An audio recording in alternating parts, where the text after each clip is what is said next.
As we have jumped into the book of Revelation as a church, we've gotten lots of questions from people who want to know more, who want to go deeper in their study of Revelation, but sometimes get a little bit overwhelmed by all the terms. So this is our second video on how people interpret the book of Revelation. And if you haven't had a chance to go watch the first video on the different views of the end times, you're going to want to go and watch that before you watch any further in this video.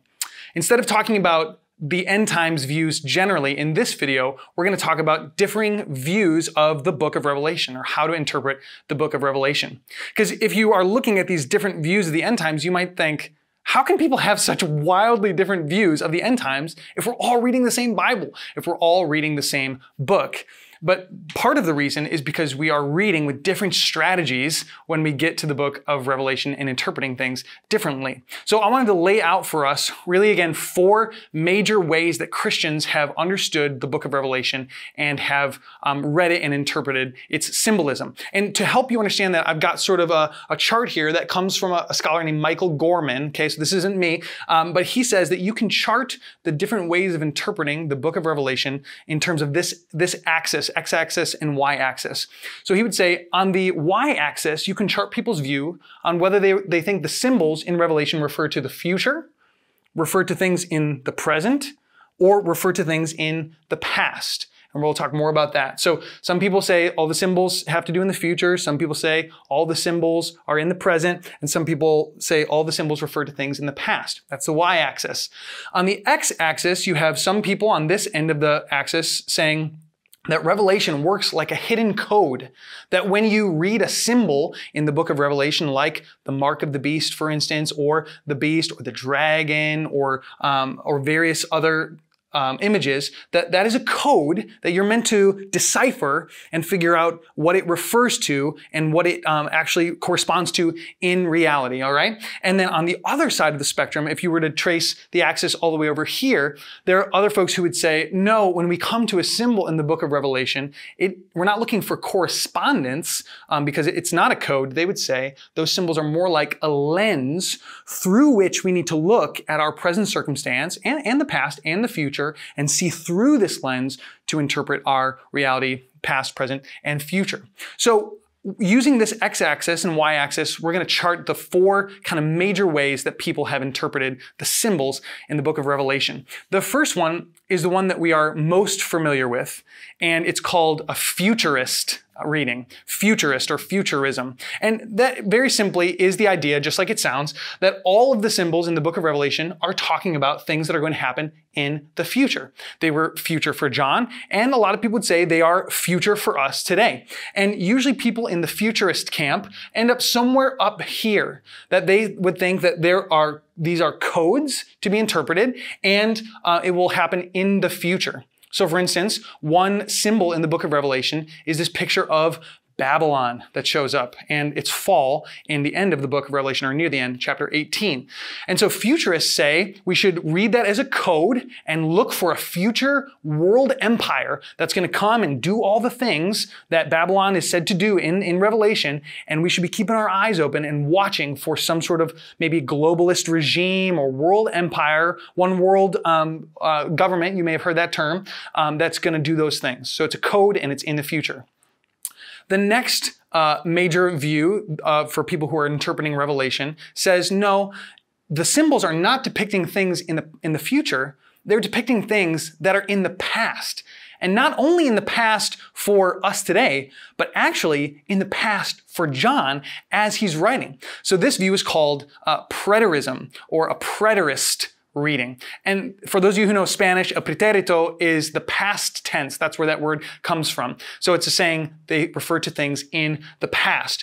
So preterists say, yes, Revelation has codes that we need to decipher, but they would say it all refers to things in the past. So you can look back on these symbols and they depict things that happened before 70 AD or leading up to the fall of Jerusalem in 70 AD. So for instance, when preterists talk about the fall of Babylon and the kingdom of Babylon, they would say, yeah, that's a code, but it's depicting Jerusalem and the Roman Empire and those kind of amalgamation of those two kingdoms, and that there was a fall of Jerusalem and eventually the fall of the Roman Empire. And that's what that depicts. So that's preterism for you. So we got Futurism, we've got Preterism, and the third view, which actually was very common amongst the reformers, so Martin Luther, John Calvin, is called Historicism or Historicist. And it's easy to confuse that with Preterism, but here's the difference. A historicist reading says that the symbols in the book of Revelation are depicting real things, so decoding actual events, okay, that are spanning the church age from past to future. So they would look back into church history and say that whether it is something in the medieval period or in the modern day period or maybe even in the future corresponds to the book of Revelation. So a historicist reading of Babylon, when they say, what does Babylon refer to? A lot of historicists have said that refers to the medieval Catholic Church. And you can imagine why the reformers, John Calvin, Martin Luther, you can imagine why they wanted Babylon to be the Catholic Church and depict that, okay? So again, we've got Futurism up there. Everything is corresponding to the future, real events. Preterism, everything corresponds to past events. And then Historicism encompasses all of this, real events, but throughout the church age. So those are the first three major events or major views, and they think of the symbols in Revelation as codes to be deciphered. Go on over to the other side of the spectrum. The fourth view of interpreting Revelation, or way to interpret the symbols in Revelation, treats them more like a lens through which to view our world today and the past and the future. And it's called the Idealist view, or Idealism. It's also sometimes called a spiritualized reading or a figurative reading, though I don't think those terms are super helpful. So the Idealist view says that the symbols in Revelation are depicting great spiritual truths about God, about His church, about the nature of evil and suffering. And so when we see these symbols in the text, like the seals and the trumpets and the bowls and Babylon, they are depicting spiritual realities, and we should really kind of create principles out of those, how to live our lives. And we may see things that were true in the past, principles that were true for the early church, but also principles that are true for what's going to happen in the future and today. So for instance, when it comes to Babylon, the image of Babylon, remember, these views are thinking these are actual physical kingdoms, one kingdom, only one kingdom can be Babylon, and they debate about which kingdom is Babylon, whether it's in the future or the past. The Idealist view would say, well, John, when he writes about Babylon, he's looking at Rome, and he's describing Babylon in Rome language, and we can see that traced in the text. And then he intentionally does not call Babylon Rome. He doesn't refer to Babylon that way, so that you and I and all Christians throughout the ages can look through that image and say, who is the Babylon of today? What world empires, what governments, whether it's in our country or another country, whether it was in the past or whether it's in the future, what countries, what governments are being beastly and are acting like Babylon? And we should discern that for ourselves and do as the book of Revelation says, and flee from Babylon.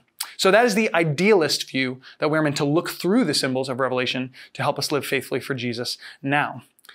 Now, when it comes to our teaching team and our sermon series on the book of Revelation, we don't think that any one of these ways, any one of these strategies is the only way to read the book of Revelation.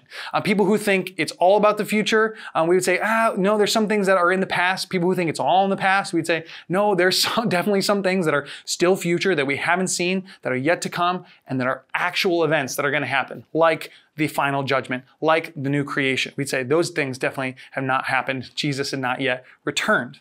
But the way you're going to hear us talk on Sunday mornings most likely is to say, here's a symbol. Here's what some people have said it refers to, this future thing that's coming. Here's what some people have said it refers to, maybe in the past, maybe sometime in the church age. But here's kind of the big idea. Here's kind of the principle that we can take from this, and we can live our lives in faithfulness to Jesus today. So we're going to try and talk through the symbols and give you a survey sometimes of the different views. But we're going to land on, okay, how do we look through these passages, look through these symbols so that we can live faithfully today and receive the blessing that Revelation promises. So those are the four major views on the book of Revelation. I know it's a lot, but remember, it's Futurism or Futurist view, a Preterist view, or a historicist view, and on this side of things would be an idealist view. Hopefully that helps you understand a little bit more about the book of Revelation.